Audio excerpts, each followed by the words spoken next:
Le château fort est un symbole du Moyen-Âge. Un lieu de mémoire qui nous rappelle un lointain passé. Un lieu de légende aussi. L'histoire européenne fut mouvementée et peu de forteresses médiévales sont demeurées intactes. Comment vivait-on dans les châteaux forts? On raconte beaucoup d'histoires à ce sujet. Quelle est la part de mythe et quelle est la part de réalité?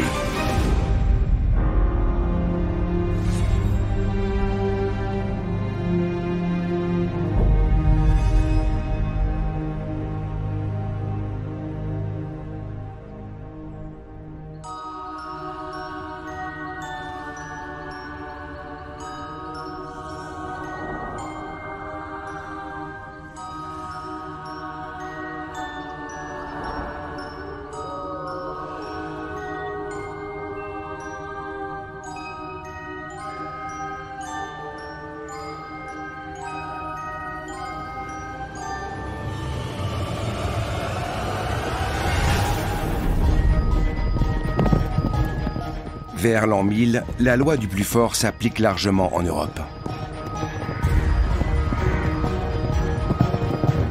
Beaucoup ne peuvent compter que sur eux-mêmes pour se défendre.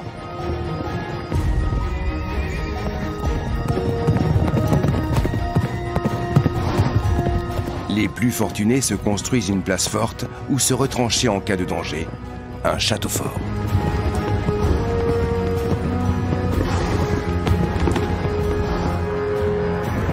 La porte!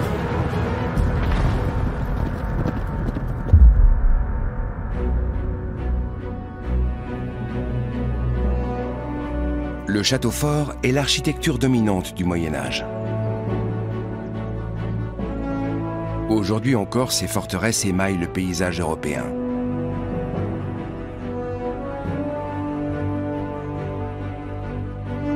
Elles symbolisent toute une époque.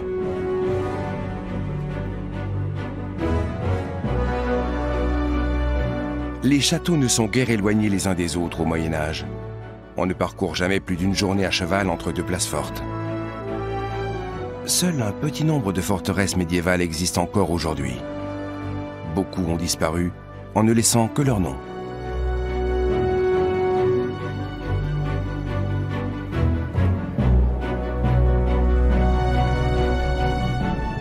En France, des toponymes comme Châteauneuf, Castelnaudary, Châtillon ou encore Châtelet témoignent de ce passé.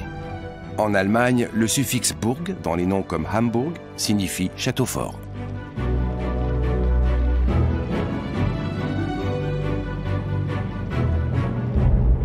Il y avait un nombre impressionnant de châteaux forts au Moyen-Âge.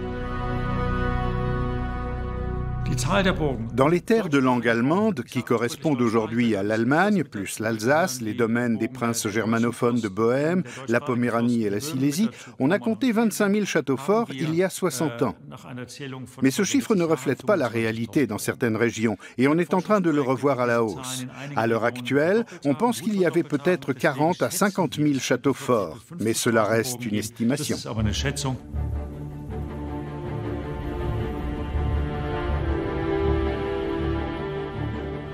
De nombreux châteaux forts sont bâtis sur un promontoire. De cette position retranchée, ils ont une bonne visibilité sur les environs. Un château de plaine doit posséder un autre type de défense. En général, il s'agit de douves. Certaines forteresses se dressent au milieu d'un fleuve ou d'un lac. C'est un autre exemple de défense naturelle. Le château de Prediama en Slovénie exploite encore un autre genre d'avantage naturel. Il se niche dans une grotte au creux d'une falaise.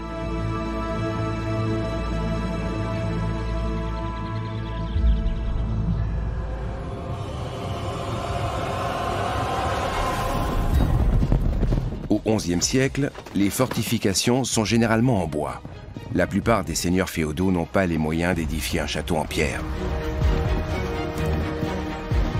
D'après les annales de Colmar, au XIIIe siècle, les places fortes et les châteaux forts étaient rares. Le seigneur local possédait de petites tours qu'il avait du mal à défendre.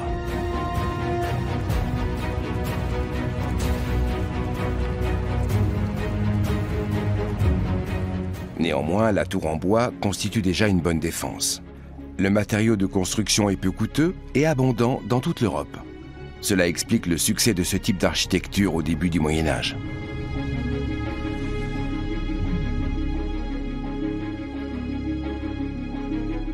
Le château à motte est un ouvrage défensif en bois qui apparaît d'abord en France.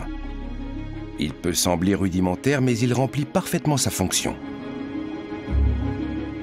La butte artificielle est surmontée de la tour d'habitation des seigneurs.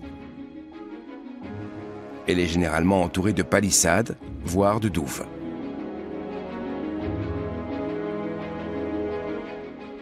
On retrouve ces éléments défensifs dans les châteaux en pierre qu'on construira plus tard.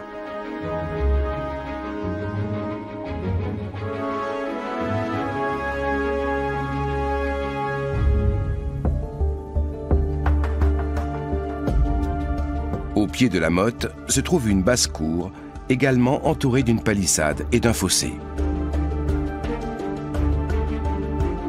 La basse-cour renferme les habitations des serfs, les écuries et d'autres dépendances.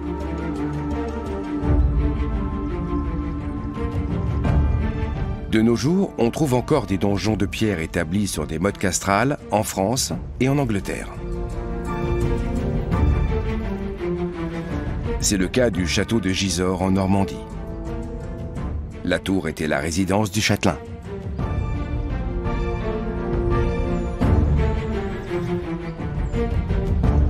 Gisors a été édifié à partir de la fin du XIe siècle. C'était une imposante forteresse frontalière destinée à défendre le domaine anglo-normand contre le roi de France. Le château de Windsor, en Angleterre, est une autre construction anglo-normande. Elle fait partie d'une série de forteresses bâties par Guillaume le Conquérant autour de Londres. Le donjon était à l'origine en bois. Il a été remplacé par une structure en pierre au XIIe siècle. Plus tard, le château a été agrandi, les lieux d'habitation modifiés, et Windsor est devenu une résidence royale. Actuellement, il est le plus grand château au monde habité sans interruption.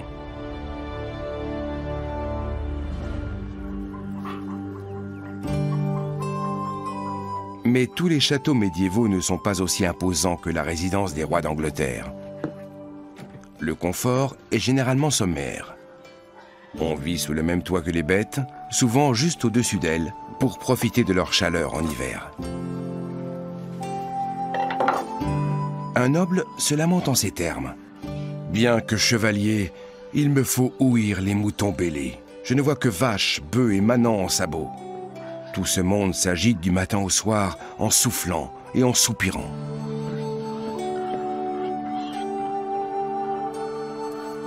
La plupart des châtelains n'ont à leur service que 2 gardes, une servante et un valet.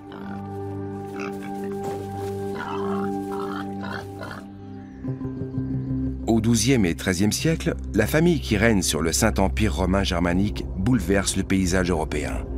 Les Hohenstaufen sont à l'origine d'un véritable phénomène castral, puisqu'à leur époque, on construit la moitié des châteaux forts allemands, soit 15 000 édifices. Les souverains du Saint-Empire tissent un étroit maillage de forteresses pour mieux asseoir leur autorité. Le père de l'empereur Barberousse est un bâtisseur. On dit qu'il a toujours un château attaché à la queue de son cheval. Toute la noblesse l'imite.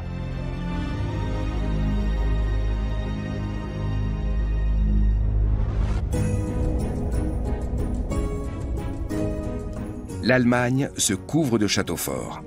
Bientôt, c'est tout le centre de l'Europe qui va se hérisser de forteresses.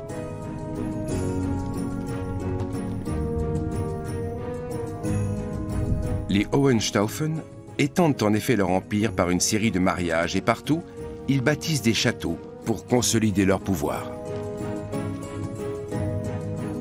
D'autres facteurs contribuent à expliquer le phénomène castral qu'on observe à cette époque. Les conditions climatiques sont favorables. Les récoltes sont bonnes. Cela conduit à une explosion démographique. L'augmentation du nombre de serfs qui travaillent pour les seigneurs accroît les richesses de ces derniers. La société féodale est très hiérarchisée.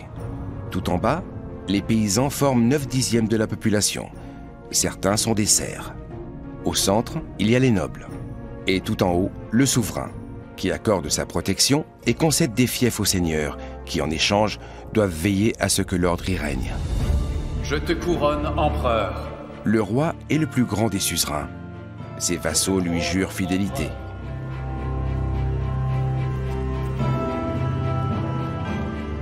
En plus de l'aide militaire qu'ils lui doivent, ils s'engagent à bâtir un château fort.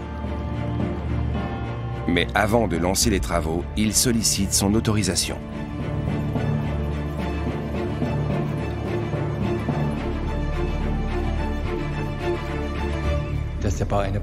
La construction d'un château fort est soumise à l'obtention d'une autorisation, c'est certain. Des recueils de lois, comme le Miroir des Saxons ou le Miroir des Souabes, répertorient les ouvrages qui nécessitent une autorisation. Tous ces ouvrages ont une fonction défensive, et donc on peut les assimiler à des châteaux forts. Il s'agit des édifices entourés d'un fossé d'une profondeur telle que, pour le creuser, il faut pelleter par-dessus l'épaule. Il peut s'agir aussi d'un mur qui dépasse la hauteur d'un homme à cheval, ou d'un mur crénelé, ou encore d'un bâtiment dont l'accès est surélevé.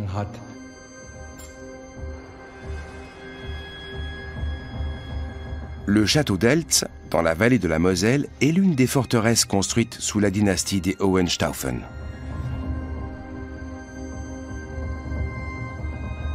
Il s'agit à l'origine d'une unique tour.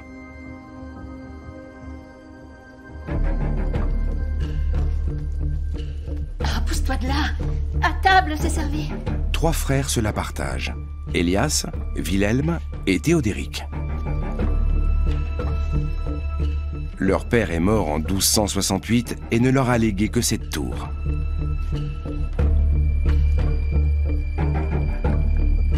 Ce genre de cohabitation entre plusieurs héritiers est appelé Ganerbina. Attention, c'est chaud. Viens là. L'exiguïté des lieux rend la cohabitation difficile.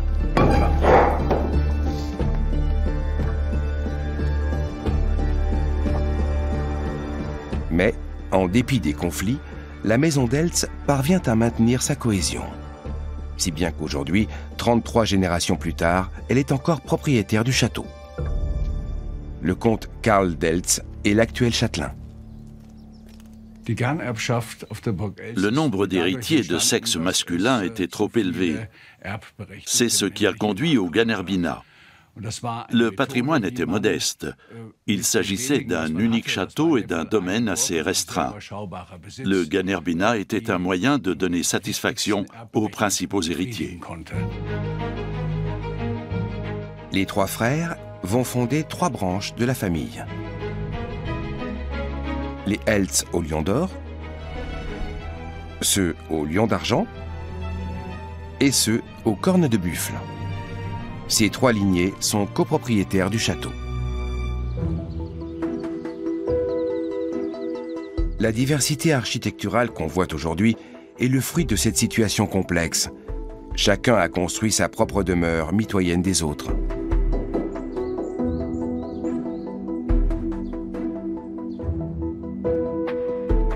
Pour remédier au manque de place, il a fallu construire en hauteur. On a aussi trouvé des solutions ingénieuses. Une famille, par exemple, ne voulait plus assister à la messe avec les autres.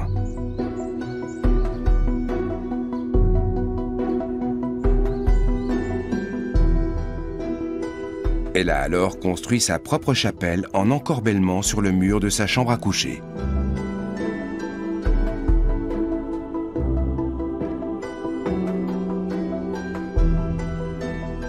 Pour des raisons pratiques, les châteaux forts étaient toujours construits avec des matériaux locaux. Celui d'Eltz ne déroge pas à la règle. On a trouvé un éperon rocheux au milieu d'une vallée. C'est là qu'on a édifié le château. Il y avait tout ce qu'il fallait sur place. Une roche sédimentaire qu'on appelle Grauwacke Du bois, naturellement, il y avait de l'ardoise tout près, du calcaire et de la glaise, bien sûr. On avait quasiment tout pour construire le château. La construction d'un château fort est une affaire de spécialistes. Au début du XIVe siècle, Théodéric engage un maître d'œuvre pour réaliser sa demeure. Ça fait bien longtemps que j'attends. Mais que puis-je y faire? Mais les travaux sont interrompus, car on manque de main-d'œuvre. En effet, contrairement à une idée répandue, les châteaux forts ne sont pas construits par une main-d'œuvre servile. Je n'attendrai pas un jour de plus. Les serfs n'ont pas les compétences requises.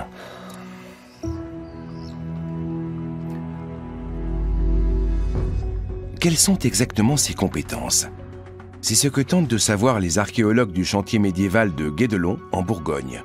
Ils ont entrepris de construire un château fort avec les outils et les matériaux du Moyen-Âge. On possède très peu de documents sur les techniques de construction de l'époque. À Guédelon, le travail archéologique repose donc sur l'expérimentation.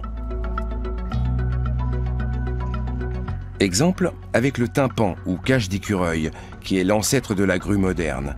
C'est l'une des grandes inventions du XIIIe siècle. Elle permet de lever des charges importantes. Il suffit de 3 hommes pour l'actionner, 2 qui marchent à l'intérieur de la roue et un conducteur. Jusqu'alors, il fallait 12 hommes pour lever une pierre de taille.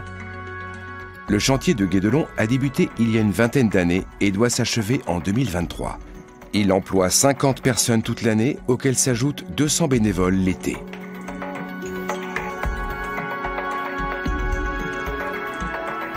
On estime qu'au Moyen-Âge, une équipe de 75 ouvriers pouvait construire un château royal en 5 années seulement.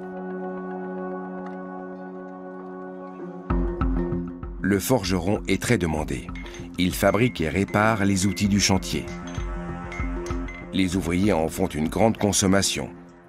À eux seuls, les tailleurs de pierre usent chaque jour 2 jeux de pioche, des marteaux, des maillets, des broches et d'innombrables ciseaux à pierre.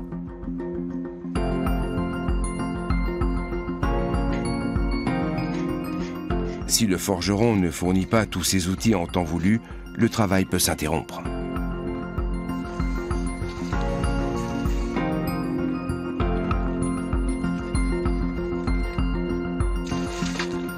Il contribue donc au bon avancement du chantier.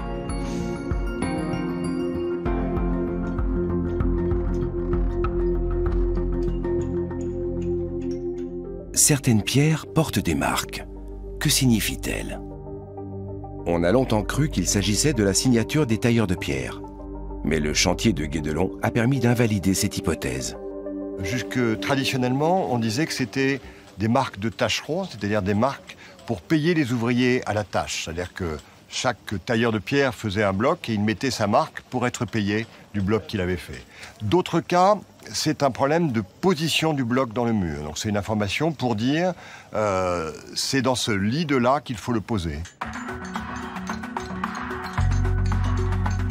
Même si les tailleurs de pierre formaient l'élite des artisans, ils rendaient des comptes au maître d'œuvre et suivaient ses instructions comme les autres.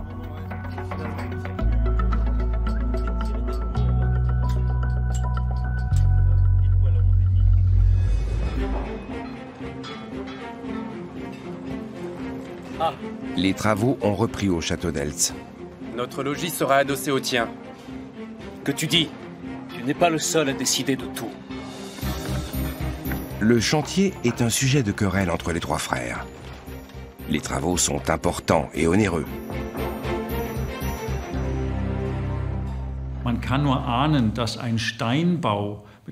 On peut supposer qu'un grand édifice en pierre avait un coût très supérieur à celui des constructions en bois des bourgeois ou des paysans. Mais on peut difficilement faire des comparaisons avec aujourd'hui. À l'époque, le matériau était extrêmement cher et la main-d'œuvre bon marché. De nos jours, c'est l'inverse. Un seigneur fortuné peut faire travailler 90 artisans. Attention! Je ne te laisserai certainement pas faire. Eh bien ça, mon frère, c'est ce que nous verrons. Il est fréquent qu'un ouvrier se blesse ou même meure sur le chantier. Naturellement, il n'y a pas de système d'assurance ni d'indemnité. Merci. Les frais occasionnés ne sont pas à la charge du seigneur. Même après un accident, il n'est pas question de ralentir le rythme. Les ouvriers ne travaillent qu'à la belle saison. Le chantier doit donc avancer le plus possible avant l'arrivée du froid. Durant les longs mois d'hiver, on sort peu. On s'aménage donc un intérieur douillet.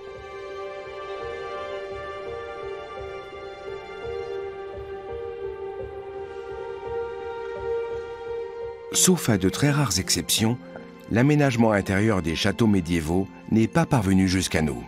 Mais les archéologues de Guédelon ont procédé à une reconstitution. On accordait une attention particulière au sol au Moyen-Âge. Les murs étaient ornés de fresques. On ne les laissait jamais blancs.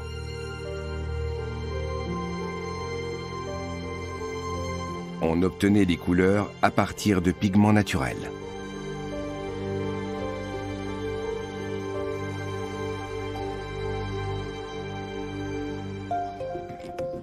La palette des peintres était réduite par rapport à aujourd'hui.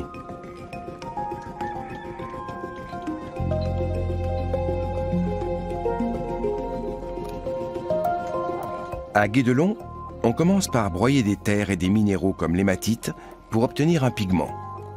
Le pigment obtenu est ensuite tamisé.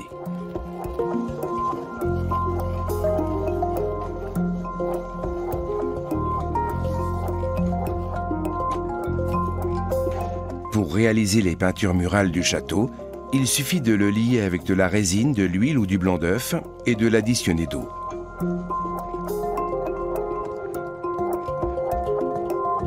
Les murs du château d'Eltz sont peints de motifs floraux d'inspiration orientale, introduits en Europe par les croisés. Les décorations murales suivaient déjà les caprices de la mode au Moyen-Âge. Le mobilier était également soumis aux modes, mais le style était toujours minimaliste. Les bâtiments ne sont jamais richement meublés. D'après les sources du XVe siècle, il y a un lit et un coffre, plus éventuellement une armoire murale. Dans la salle commune, une planche court le long du mur et fait office de banquette. On voit aussi une table avec 2 ou 4 chaises, c'est tout. Le mobilier de la salle est sommaire. Pour les banquets, on pose sans doute une planche de bois sur des tréteaux. C'est un peu l'équivalent des meubles à bas prix d'aujourd'hui. C'est aussi l'origine de l'expression « dresser la table ». À la fin du repas, on pousse tout et on danse. Les meubles médiévaux sont polyvalents. Le coffre est la pièce centrale de l'ameublement. Il sert de rangement, de malle de voyage, de coffre-fort, de banc, et on peut même le remplir de sable qu'on utilisera en cas d'incendie. L'armoire se répand vers la fin du Moyen-Âge. Les coffres débordent. Les châtelains possèdent davantage de vêtements et ils ont besoin de nouveaux rangements. Les meubles sont richement décorés dans un style flamboyant. Ils deviennent des signes de richesse et des objets de luxe. Mais la forme suit toujours la fonction.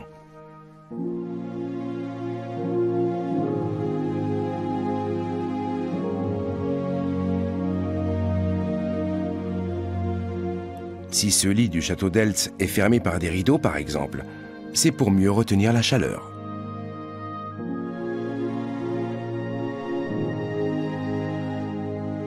Et s'il est surélevé de 3 hautes marches, c'est parce que l'air chaud a tendance à monter.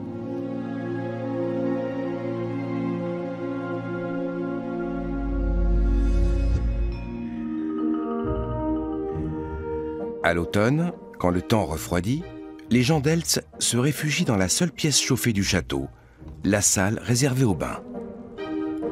On ne chauffe les autres pièces qu'en hiver, par souci d'économie.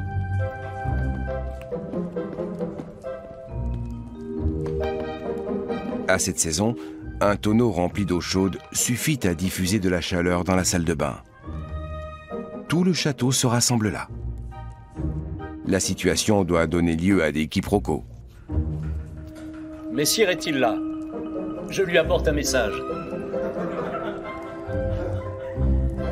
Comment un messager étranger pourrait-il savoir que cette pièce ne sert pas qu'au bain et qu'on peut y entrer vêtu?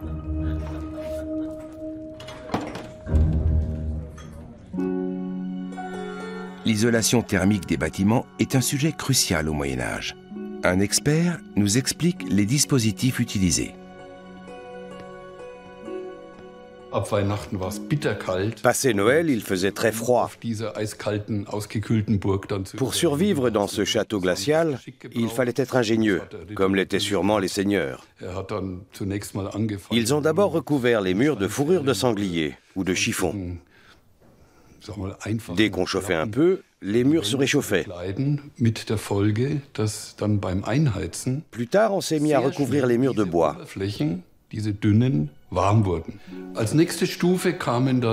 Peu à peu, on a vu apparaître des pièces entièrement lambrissées, comme celle-ci.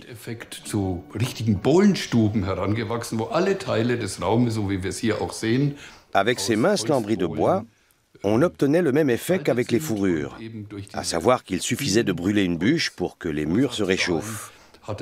Le bois est un très bon isolant.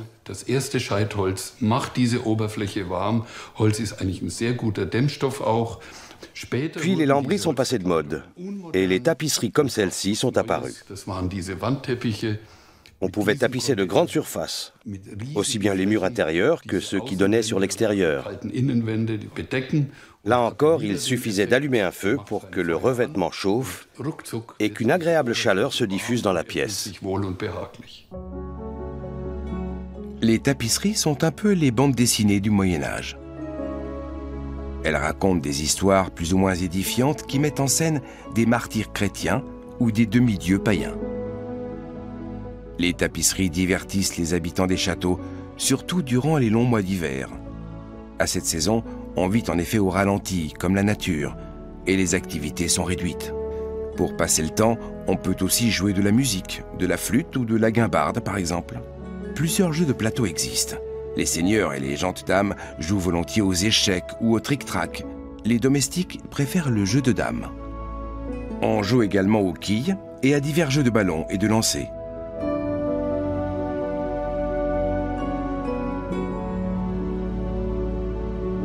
L'été, les seigneurs pratiquent la chasse.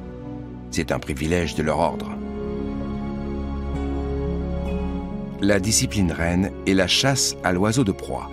L'empereur germanique Frédéric II érige la fauconnerie en art. Il est l'auteur d'un traité sur le sujet qui fera référence jusqu'au XIXe siècle. Mais la vie des seigneurs féodaux n'est pas qu'une longue suite de divertissements. Des affaires sérieuses les appellent régulièrement. Un château fort est assailli tous les 75 ans en moyenne. Le reste du temps, la paix règne, sauf s'il y a des querelles intestines. Au château d'Eltz, 2 générations après le début de la cohabitation entre les différentes branches de la famille, la situation dégénère. Même si chacun dispose désormais de son propre logis, l'exiguïté des lieux attise les conflits entre des personnes au caractère très différent. Le château d'Eltz n'est pas un cas isolé. À Rothenberg, en Bavière, en 1509, 89 cohéritiers se partagent un château. On peut imaginer les disputes qui s'ensuivent. Dans une famille comme la nôtre, qui se partageait un château, les conflits étaient incessants. Pour les limiter, on a établi des lettres de paix du château. C'était une sorte de règlement de vie. On a même fixé la peine encourue en cas de meurtre. Le cas se présente en 1372. Jean aux cornes de buffle tue Henri au lion d'or. Le motif de ce meurtre s'est perdu dans le temps. La lettre de paix du château de 1430 interdit de causer des dommages aux personnes ou aux biens de la famille. Elle impose aussi une obligation de secours mutuel. En cas de différend, les hommes se réunissent dans la salle commune.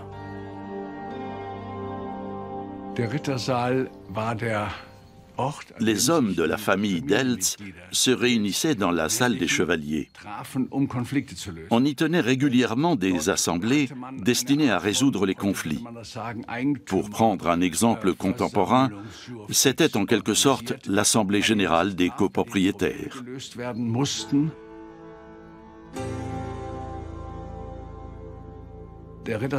On remarque deux éléments dans cette salle. Le premier, ce sont les têtes de fous. Elles rappellent à chacun qu'il peut parler librement et lui prescrivent de dire ce qu'il a sur le cœur sans que les autres puissent lui en tenir rigueur. Le second, c'est la rose du silence. Elle garantit le secret des débats. Rien de ce qui est dit dans cette salle ne doit en sortir.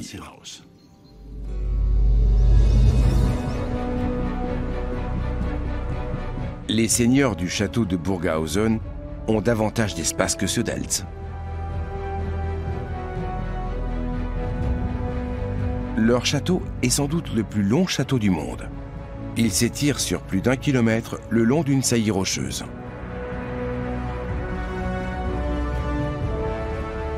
Il s'agit de la forteresse la plus redoutable du pays.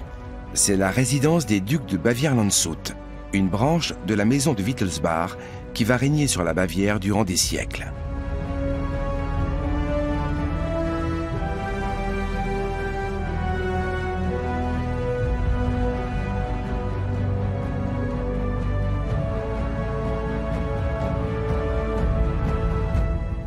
Au XVe siècle, la Salzach est une importante voie de communication entre le sud et le nord du Saint-Empire romain germanique. Le château est bâti en surplomb de la rivière.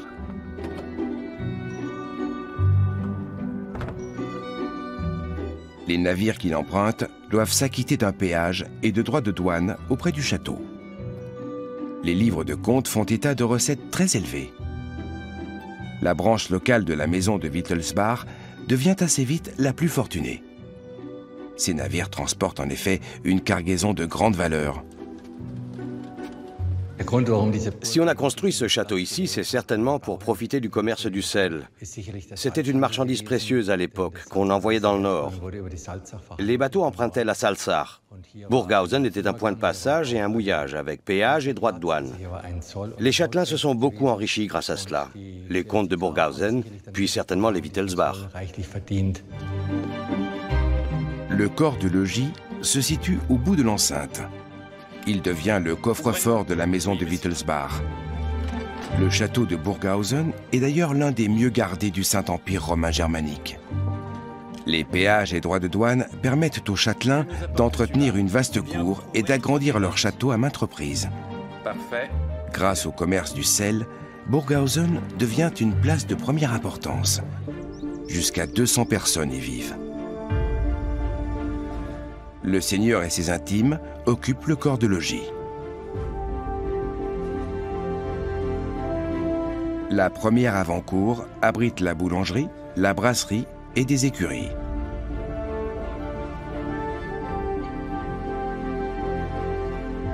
Il y a plus de chevaux que d'hommes au château.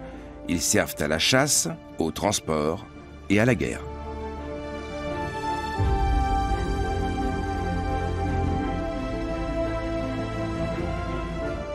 Le prêtre et les autres agents seigneuriaux logent dans les cours centrales. On conserve les céréales, la bière et les autres produits de première nécessité dans un bâtiment qui abrite aussi l'arsenal. La dernière cour est réservée aux palefreniers, garçons d'écurie, cuisiniers, servantes et valets. C'est probablement là qu'on garde les bêtes. Burghausen dispose d'un règlement très détaillé qui comprend un plan de table. On dresse 40 tables à chaque repas. Les premières sont réservées aux personnages les plus importants, les dernières aux artisans extérieurs au château.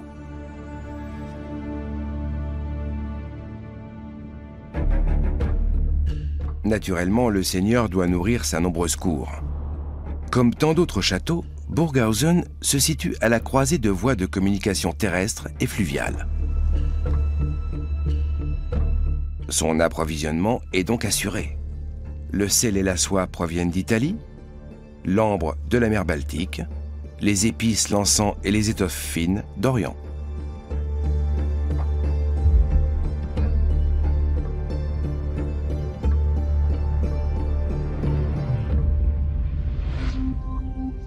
Les produits agricoles sont issus du domaine. Le château fort est en effet aussi un lieu de production. Par ailleurs, le seigneur prélève une partie des récoltes et des troupeaux des paysans de son domaine.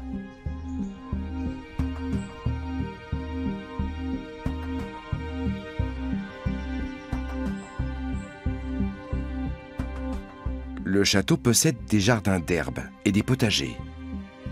D'après une source médiévale, les garçons apothicaires s'y retrouvent pour récolter des plantes médicinales.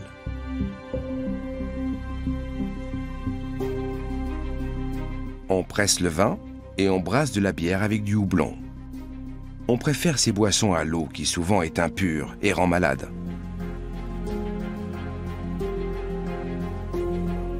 Les fruits et légumes sont moins diversifiés qu'aujourd'hui.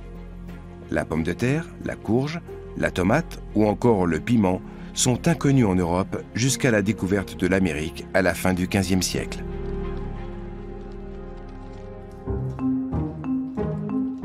On mange local et de saison.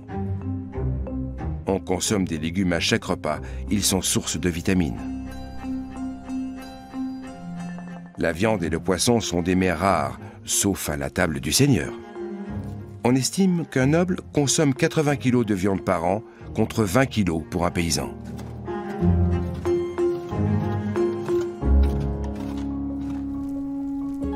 La conservation des aliments est un problème majeur au Moyen Âge. Le fumage est le principal procédé employé pour conserver les viandes. On expose celles-ci à la fumée de la cheminée. Puis, on les suspend au plafond pour les mettre hors d'atteinte des rats. On conserve les fruits et légumes dans des paniers. Un autre procédé de conservation utilisé est la salaison. On garde le sel dans une niche près du feu pour qu'il reste sec. On entrepose les denrées les plus périssables comme les œufs et les produits laitiers au frais, dans des garde-manger creusés dans les murs épais et froids.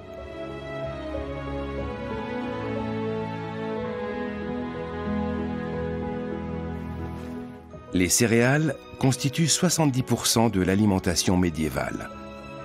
On les consomme sous forme de pain ou de bouillie. Elles servent aussi à la fabrication de la bière. Tenez, voici pour vous, dame Edwige. Le brassage est une affaire de femmes au Moyen Âge. Sauf dans les monastères, bien sûr.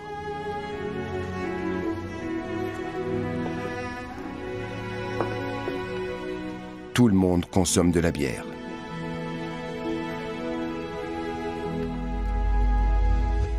Mais ceux qui en boivent de grandes quantités se dirigeront rapidement vers les latrines. Il y en a à chaque étage.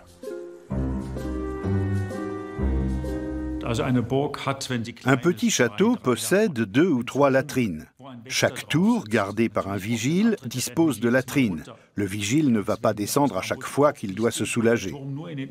Dans de très rares cas, quand il est impossible de faire autrement, quand la tour se trouve dans la cour, le garde utilise un seau parce qu'on ne peut pas construire de latrines à encorbellement. Mais sinon, il y en a partout. On en compte 20 ou 30 dans les grands châteaux.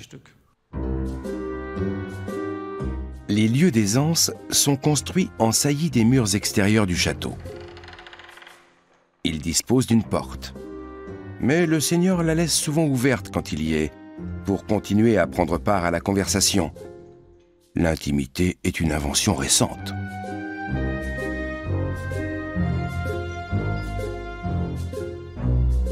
Les latrines des gardes peuvent avoir une forme particulière.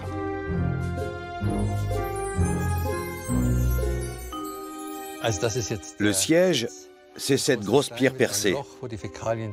Les matières fécales tombent en bas. Ce sont des toilettes pour hommes. Ça se voit à ce petit nez qui évite de se faire mal au pénis. C'est très utile. Il y a souvent une niche aménagée dans le mur latéral. C'est là qu'on met la mousse ou les fougères qu'on utilise pour se nettoyer. Il y a aussi une aération. Ce sont des toilettes de luxe.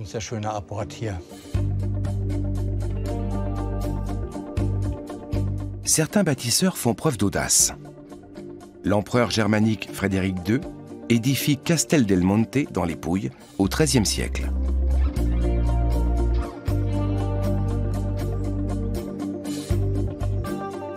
L'architecture peu commune de cet édifice intrigue depuis des siècles. Des générations d'historiens se sont interrogés sur sa fonction.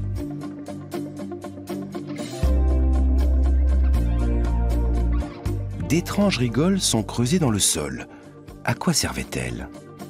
Deux architectes italiens pensent détenir la réponse.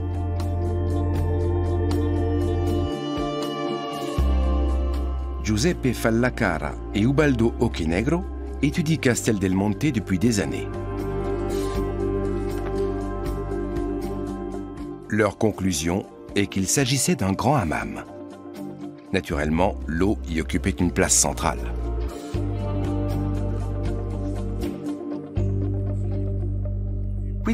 Le Castel del Monte se trouve donc en un lieu où il y a de l'eau et il présente une série de dispositifs servant à la recueillir. Ces dispositifs rappellent les techniques de stockage souterrain de l'eau et de collecte de l'eau de pluie héritée de l'Antiquité. Ici, l'eau de pluie est recueillie dans les citernes qu'on voit en haut de 5 des tours sur les 8 que compte le château.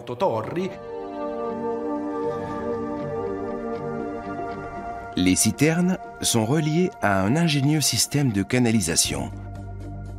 L'eau est conduite dans toutes les pièces de l'édifice grâce à la pesanteur. C'est une véritable prouesse technique. Des moulures courent au-dessus des banquettes du premier étage. Les deux architectes italiens pensent avoir compris leur fonction.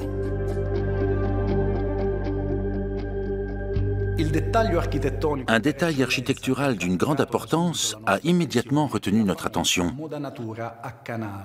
Ce sont les moulures décoratives en forme de canal. Ces moulures tirent leur nom précisément de la forme géométrique de leur section.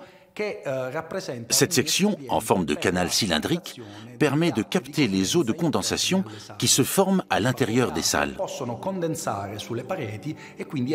Ces moulures sont donc à la fois fonctionnelles et esthétiques.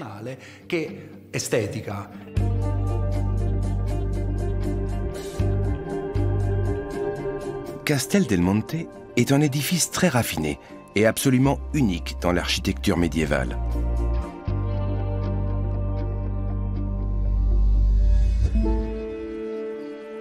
Au nord des Alpes, un siècle après l'édification de Castel del Monte, les bâtisseurs de châteaux n'ont pas encore réglé des questions élémentaires. Ferme donc la porte. Pour lutter contre le froid, on est obligé de boucher les ouvertures avec des panneaux de bois, du parchemin ou de la paille. On vit donc dans la pénombre une bonne partie de l'année. Oh, merci. La fenêtre en verre est longtemps réservée aux châtelains les plus fortunés.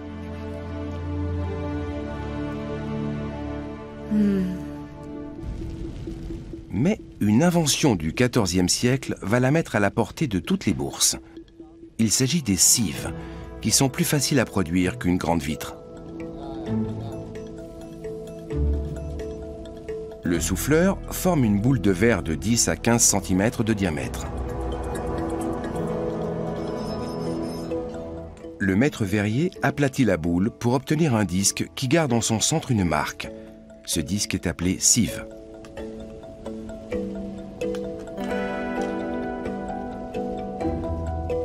Les morceaux de verre sont ensuite montés au plomb. À la fin, on obtient ces fenêtres typiques des châteaux, des demeures bourgeoises et des églises de la fin du Moyen Âge.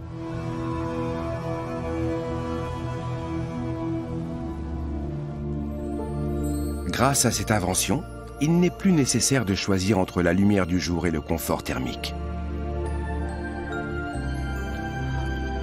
Tiens, voilà. Les châteaux forts sont enfin munis de fenêtres en verre. Alors les enfants.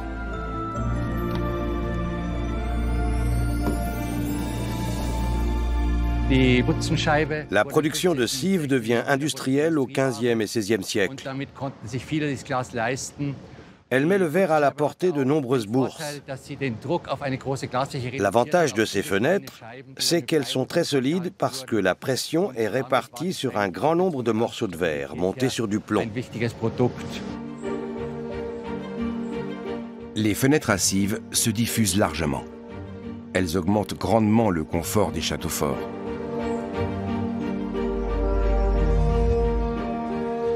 Le confort du château de Vincennes, près de Paris, s'améliore aussi. Au fil du temps, ce pavillon de chasse est devenu l'une des principales résidences du roi de France.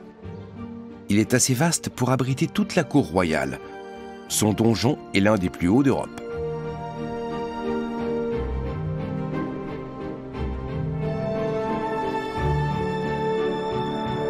On fait appel aux meilleurs artisans pour réaliser une décoration intérieure digne d'une cathédrale. La Sainte-Chapelle, toute de style gothique, est ajoutée par Charles V.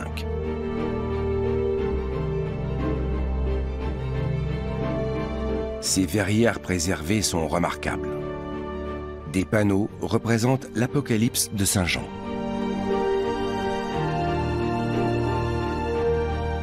Un édifice harmonieux dont la construction s'est étalée sur plus d'un siècle et demi.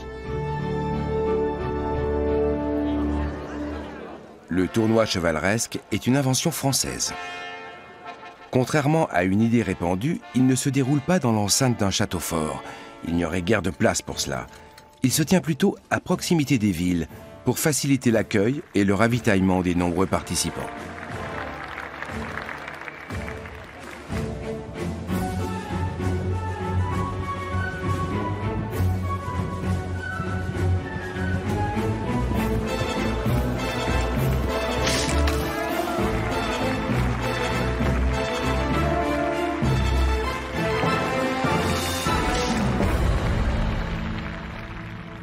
Les fêtes et les banquets sont d'autres temps forts de la vie quotidienne au temps des châteaux forts.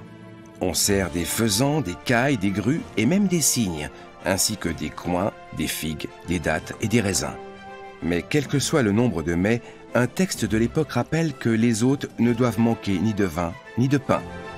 Le pain blanc est un aliment rare et très apprécié. Au château de Burghausen, les ducs de Bavière-Landshut donnent des bals masqués et des festins. Ils s'entourent de luxe et s'offrent toutes les distractions, même les plus étranges. Le bouffon et le nain de la cour touchent des gages tous les mois d'après les livres de comptes du château. Les comptes de l'année 1477 font état de 1185 seaux de bière consommés et du double de vin. Ces comptes révèlent qu'à la fin du Moyen-Âge, les recettes ne suffisent plus à couvrir les dépenses.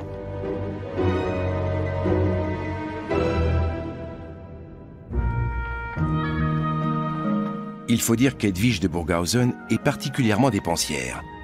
Elle est duchesse de Bayern-Landshut de 1479 à 1502.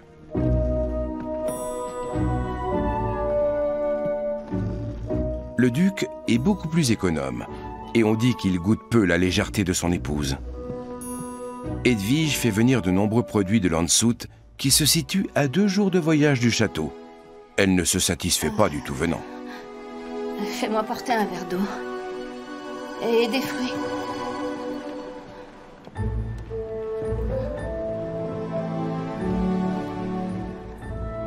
Laisse donc cela. Peu lui chaud que les caisses se vident. La duchesse commande aussi des remèdes contre la gueule de bois aux apothicaires de Landshut. Voici de quoi vous soulager, dame Edwige. Au Moyen-Âge, les fruits confits sont le remède à tous les maux. Sauf aux caisses vides, malheureusement.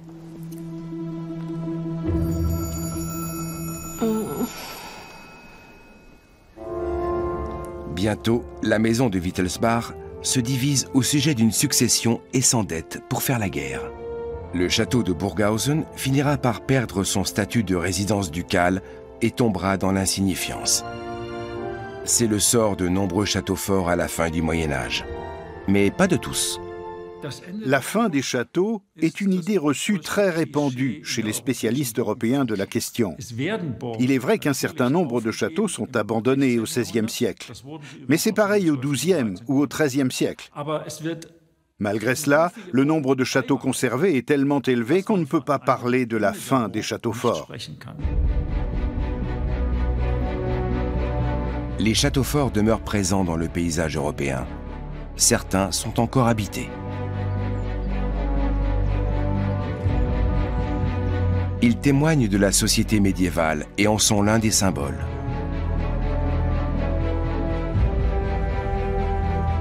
Les châteaux en ruine nous rappellent que l'histoire européenne fut mouvementée.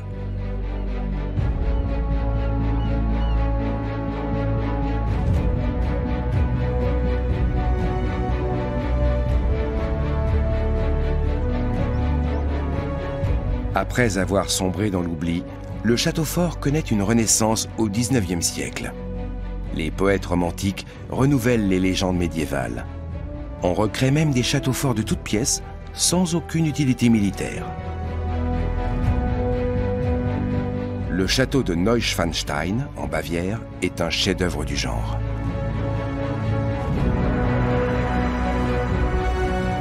Une preuve parmi tant d'autres que les châteaux forts fascineront toujours.